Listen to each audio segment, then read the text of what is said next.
صلى عليك الله يا عدناني يا مصطفى يا صفوة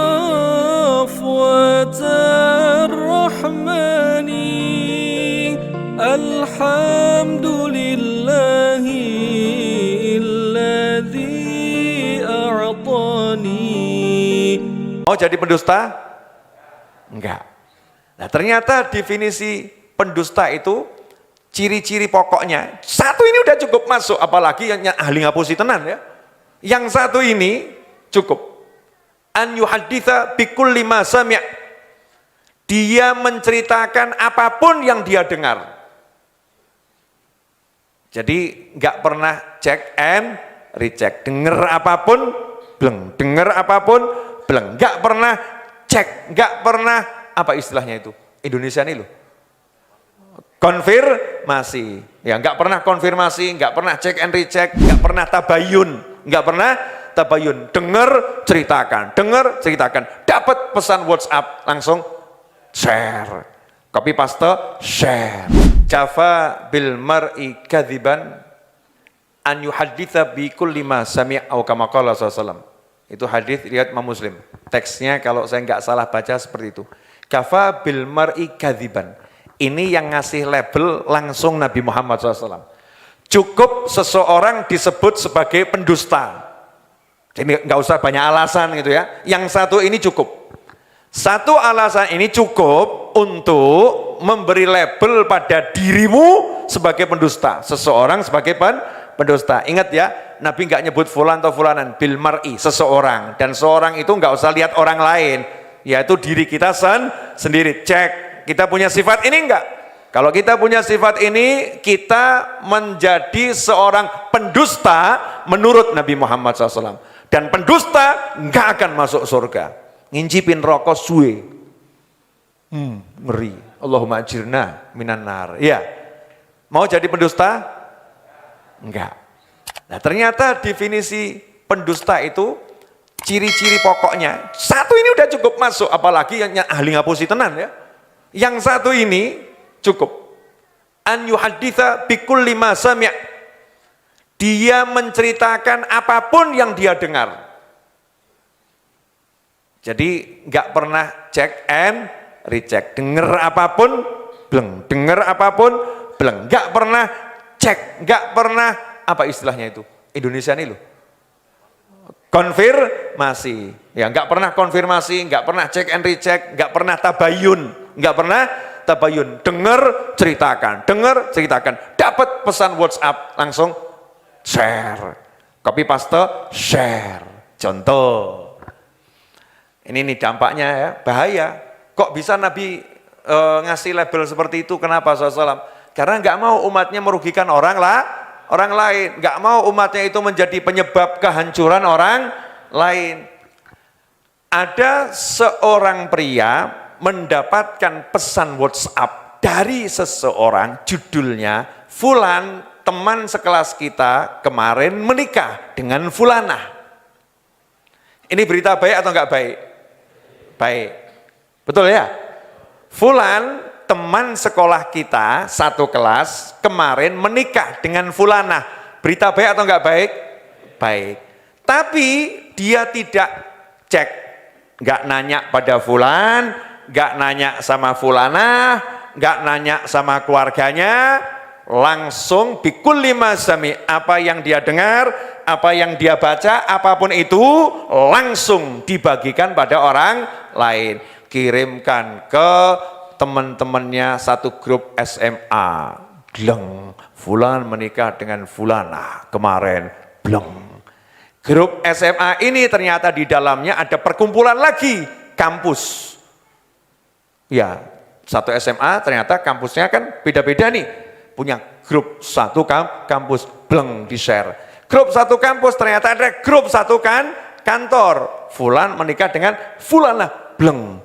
Ternyata beritanya bohong. Ternyata tidak menikah. Ya, tidak menikah. Sampailah berita itu kepada calonnya Fulan yang asli. dia menikah dengan fulanah, mantannya di SMA. Wah, tunjukkan ke orang tuanya, ayah, ibu, calon mantumu ternyata kemarin sudah menikah, beritanya viral ini. Masya Allah, kira-kira geger atau enggak geger? Tadi niatnya yang nyebarkan baik atau buruk? Dan yang meneruskan pesan tadi niatnya baik atau buruk? Jadinya baik atau buruk? Ya sempat terjadi keburukan dan susah memperbaikinya, betul ya? Susah memperbaikinya, karena apa? Karena melanggar perintah Nabi Muhammad SAW, perintah Rasul, jangan jadi pendusta. Kalau kamu setiap kali dengar sesuatu langsung kamu sampaikan, baca sesuatu langsung kamu teruskan, kamu share begitu saja, enggak konfirmasi, nah itu ngerinya di situ. Yang ngerinya di situ. Makanya hati-hati di zaman digital nih, handphone ini. Kalau ada pesan WhatsApp yang masuk, dicek dulu betul enggak? Ini asli enggak? Bener enggak? Kalimatnya ditambahin atau tidak?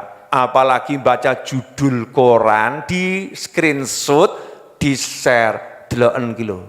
Padahal judul itu seringkali isinya 180 derajat beda dengan isinya. Tapi terjadi persepsi dari kita, dari judul, nggak dipahami, kemudian dibagi kemana-mana. Jadinya fitnah. Ngeri atau enggak ngeri? Ngeri atau enggak ngeri? Ngeri. Apalagi begini, dicek kepada yang bersangkutan. Mas, betul kamu menikah dengan fulanah? Masnya ngomong, ora. Mbaknya ditanya, betul kamu menikah dengan fulanah? Jawabannya, enggak. Ah memang, enggak mungkin kalian ngaku. Ngawur lagi ini. Ini ngawur lagi. Karena syariah tahkum bidzawahir. Syariat itu hukumnya fakta nyata di depan mata. Tidak boleh dengan dzon, tidak boleh dengan prasangka. Enggak boleh. Kita menyangka itu enggak boleh. Harus nyata, maka diperlukan 2 saksi. Kalau ada 2 saksi mengatakan iya, memang dia menikah, selesai. Betul, itu namanya menikah. Kalau enggak ada saksi yang mengaku melihat pernikahan, berarti tidak pernah terjadi pernikahan. Makanya jangan menyebarkan berita pernikahan seseorang yang orang yang mengaku tidak menikah, sehingga menimbulkan itu madarat buat yang bersangkutan dan orang lain yang mau nikahin. Wes laku, wes gak situ wes mundur, patah hati, jeduk-jeduk no tembok, jeduk. Gara-garanya baca pesan WhatsApp dari kamu. Bisa enggak itu terjadi? Bisa. Nah kita jadi muslim, enggak usah ikut-ikutan orang, enggak usah. Orang mau begini terserah, orang begitu terserah. Urusanmu, urusanku adalah Nabi Muhammad SAW. Laqad kana lakum fi Rasulillahi uswatun hasanah. Niru saja Nabi Muhammad sallallahu alaihi wasallam. Itulah prinsip hidup saya. Saya kalau ada orang diberitakan model, "Bib, ini maling loh, Bib." Kok ngerti kowe? Dari mana kamu tahu dia maling? Katanya siapa? Katanya dia siapa? Dia dari mana dapatnya? Kamu pernah lihat dia mencuri? Enggak. Pernah ditangkap dia? Enggak. Dosa kowe.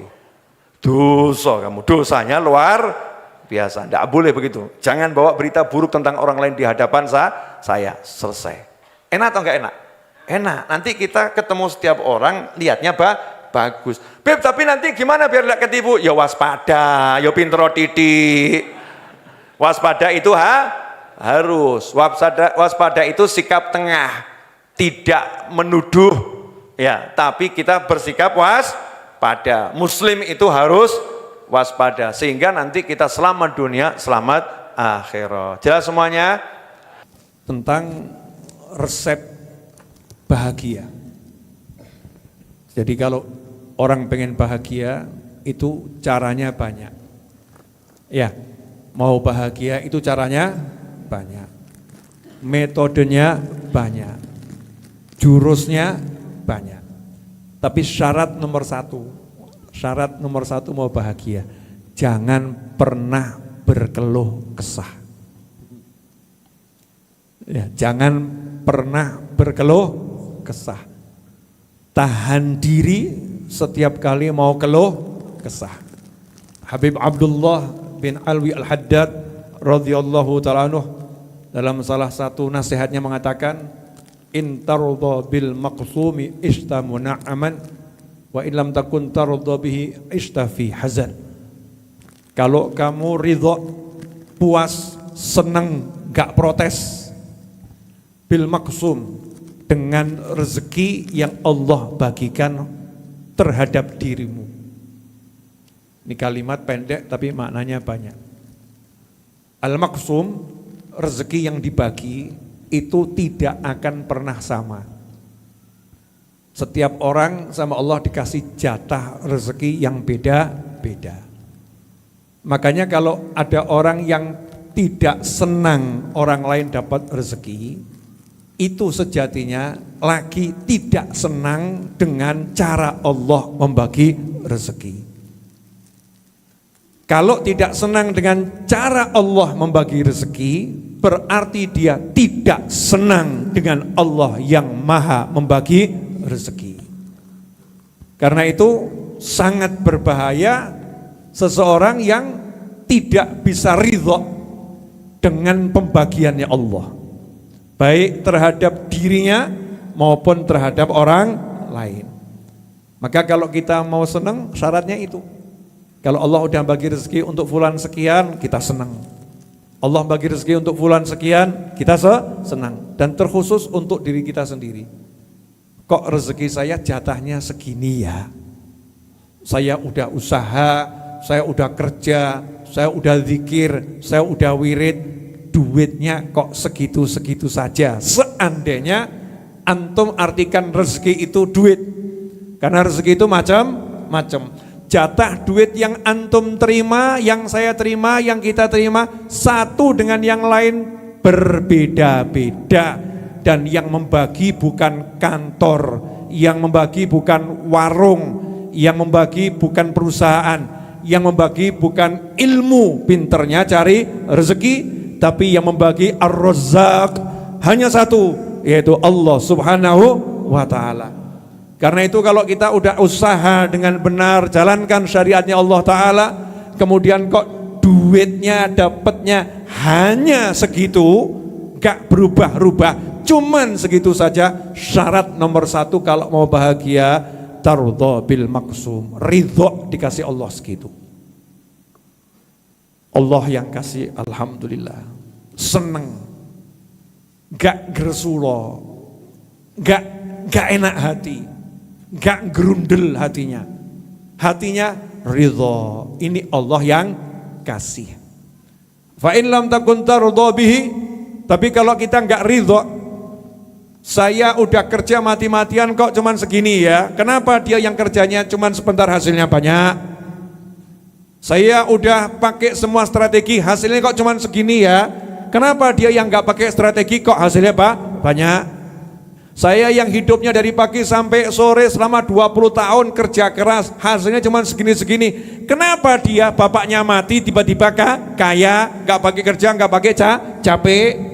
Kalau hatinya tidak ridho, istafi hazan, dijamin hidupmu selalu dalam kesedihan.